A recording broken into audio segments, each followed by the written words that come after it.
noche, desde aquí, desde la capital, un abuelo me escribe. Parece que mi nieto y yo no nos comprendemos. Y estoy convencido de que no es que no me quiera, me quiere y creo que mucho. Pero no asimila lo que le digo. Me escucha, pero no hay manera de hacerlo entender.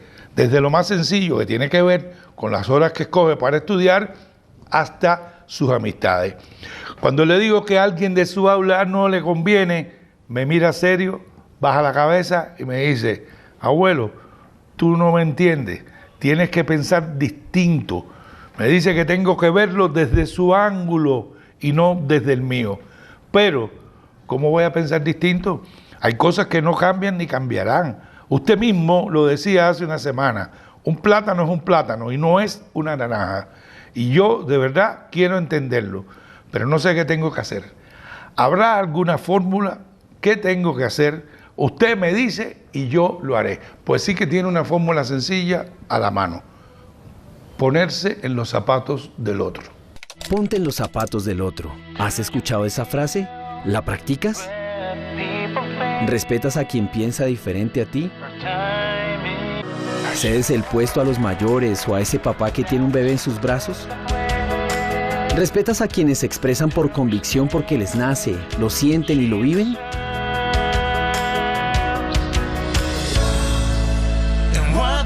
¿Respetas a quien se viste diferente, a la mujer que rompe paradigmas? ¿O a quien pasa una noche en vela cuidándote? La vida es un asunto de respeto. Y por más que existan diferencias y cada uno viva su propia realidad, al ponernos en los zapatos del otro, comprenderemos que al final somos un país donde todos nos debemos respetar. Esa es la mejor forma de tomarnos la vida. Ponerse en el lugar del otro. Yo decía que esto es un consejo, una fórmula, un principio que es válido para muchas situaciones de nuestra vida.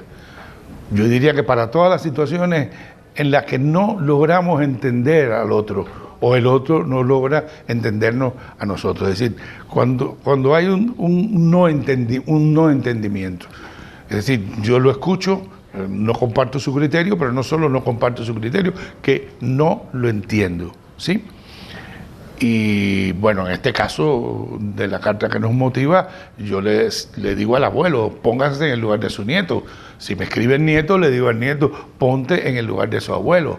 Es decir, no hay una direccionalidad única, sino que las personas implicadas en el desacuerdo, las personas implicadas en no entenderse, ya tienen que ponerse en el lugar del otro.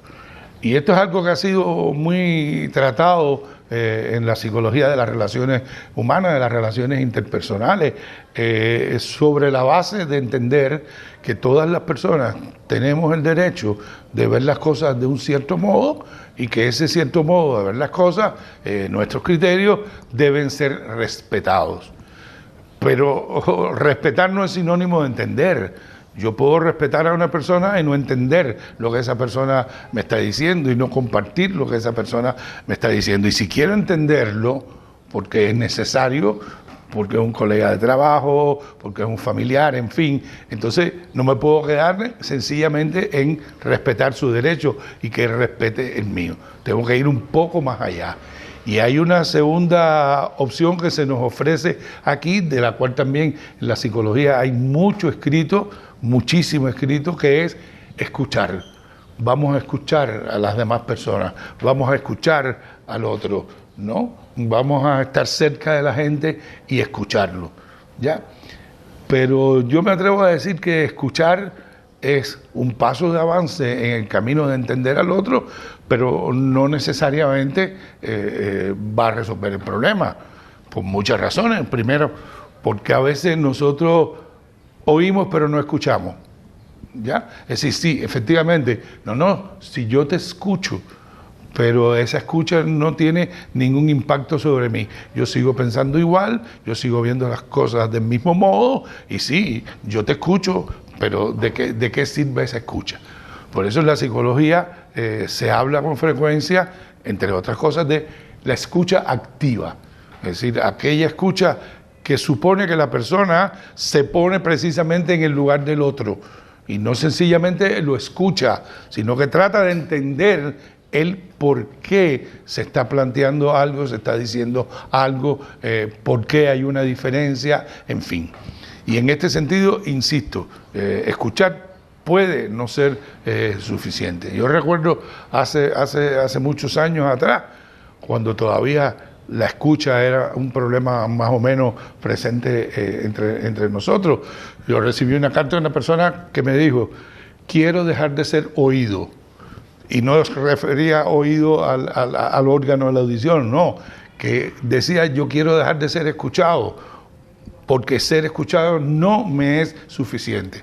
Si me escuchan y lo que yo digo no tiene ningún valor en producir cambios, en producir modificaciones, entonces soy malamente oído, pero no escuchado. Bien, pero esta idea de ver las cosas desde la posición del otro tiene todavía una arista más interesante y yo diría también dentro de la ciencia psicológica más contemporánea, y que tiene que ver con que los seres humanos tenemos la capacidad de comprender la forma en que otra persona piensa, el por qué esa persona piensa como piensa, cuáles son los argumentos y la razón. Incluso hipotetizamos hasta acerca de las intenciones de lo que las otras personas nos dicen en un determinado momento. Y eso en psicología se ha denominado la teoría de la mente, ¿ya? Es decir, la capacidad que nosotros tenemos de teorizar, de hipotetizar acerca de la mente del otro. Hay una frase bastante reconocida en la red de redes que expresa bastante bien a nivel popular esta idea. Dice: yo sé que tú sabes que yo sé. Es decir, yo soy capaz de entender lo que tú estás pensando solo si me pongo en tu lugar.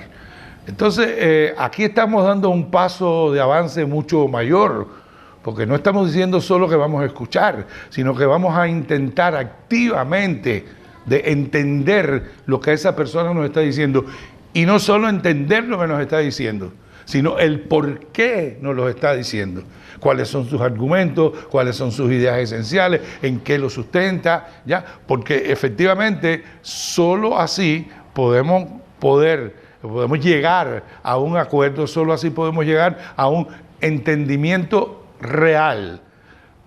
¿Quiere esto decir que vamos a modificar nuestros puntos de vista por esto? No, pero sí vamos a modificar, y esto es algo esencial, nuestros comportamientos. Cuando nosotros no logramos ponernos en el lugar del otro, no podemos entender el pensamiento de otro, no podemos entender por qué una persona se siente como se siente, ¿ya?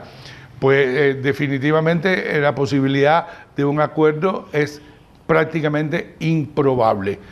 Cuando nosotros logramos entenderlo, aun cuando no lleguemos a un acuerdo, sí podemos hacer algo muy importante, que es conducirnos, comportarnos de una manera más adecuada a lo que esa otra persona piensa, siente y hace verdaderamente suyo. Entonces, a lo mejor el abuelo, por remitirme al ejemplo de partida, a lo mejor el abuelo, si se pone en el lugar del nieto, ¿verdad?, puede que no lo comprenda del todo, pero sí puede modificar su comportamiento. ¿Por qué? Porque, claro, exigirle a su nieto que tenga los amigos que él considera que son los mejores amigos, o exigirle a su nieto que estudie a la hora que él considera que es la mejor hora para estudiar, miren, le voy a decir una cosa, querido amigo: batalla perdida, porque él tiene los amigos que tiene por algo, porque piensan igual que él, porque actúan igual que él, porque son gente divertida y la pasa bien. Estudia a la hora que estudia también por algo, porque es la mejor hora que la asimila, porque se ha dado cuenta que después que hace determinadas cosas tiene más tranquilidad para estudiar. Es decir, no de ninguna manera es un capricho. Entonces, ponernos en el lugar del otro es entenderlo a profundidad y poder realizar nuestro comportamiento de una manera que nos lleve por el camino del acuerdo y no del conflicto.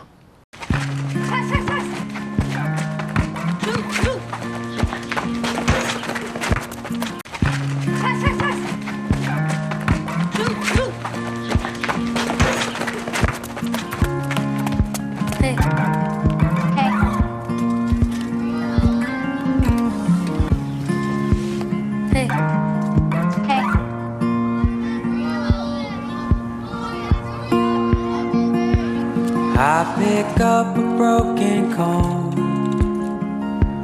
run it through my thin gray hair. Though I don't have any plans tonight, I'm not going anywhere. Well, I should have seen this coming. Don't know why I'm surprised. Entendernos es conocernos, es sabernos, es poder sentir empáticamente lo que siente el otro. Y esto solo es posible si nos ponemos en su lugar, si nos ponemos en sus zapatos. Solo así podemos comprender sus argumentos, las razones de sus argumentos, sus pensamientos, sus percepciones, sus sentimientos, sus dolores, sus sufrimientos, sus anhelos, sus sueños. Si lo logramos, vale la pena.